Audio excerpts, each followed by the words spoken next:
Բացահայտել է նրա կենսագրությունը։ Փաստեր։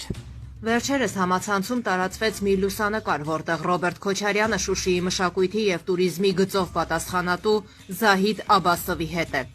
Ադրբեջանցիները մեղադրում են Աբասովին, թե նա ընկերություն է անում հայերի հետ, սակայն նա հարցազրույց է տվել այդ թեմայով եւ անդրադարձել վերոնշյալ լուսանկարի պատմությանը։ Նա ասում է. «Լուսանկարն արված է Արցախյան առաջին կռվից 3-4 ամիս առաջ։ Ես ցանկանում էի հանգստանալու գնալ Յալթայում եւ տոմս գնեցի նաեւ Ռոբերտ Քոչարյանի համար։ Ես միշտ ուղևորությունների մեկնելիս Ռոբերտին էլ էի հետս տանում, որպես բեռնակիր։ Ես միշտ տանում էի նրան, որպեսզի իմ ճամպրուկները տեղափոխեր։ Իսկ այդ լուսանկարում բոլորը ադրբեջանցիներ են։ Ռոբերտն էլ է կիսով չափ ադրբեջանցի», նշում է Աբասովը։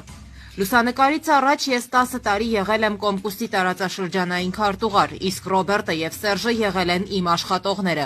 Այդ ժամանակ դեռ չկար հայ-ադրբեջանական խնդիրը։ Եթե լուսանկարին ուշադիր նայեք, կհասկանաք, թե ով է այնտեղ ղեկավարը։ Ռոբերտ Քոչարյանը աղվեսի նման նստել է մի անկյունում, ասում է Աբասովը։ Ինչպես նաև հիշեցնում եմ ձեզ, որ 2009 թվականին ես այցելեցի Երևան, ցանկանում էի գնալ Շուշի։ Սերժը, որին ես Սերժիկ էի ասում դեռևս երբ աշխատում էր ինձ մոտ, հրավիրեց իր մոտ եւ առաջարկեց իր օգնությունը։ Նա ինձ ուղեկցեց Շուշի։ Ռոբերտի կենսագրությունից մյուս կողմից մի փոքր դրվագ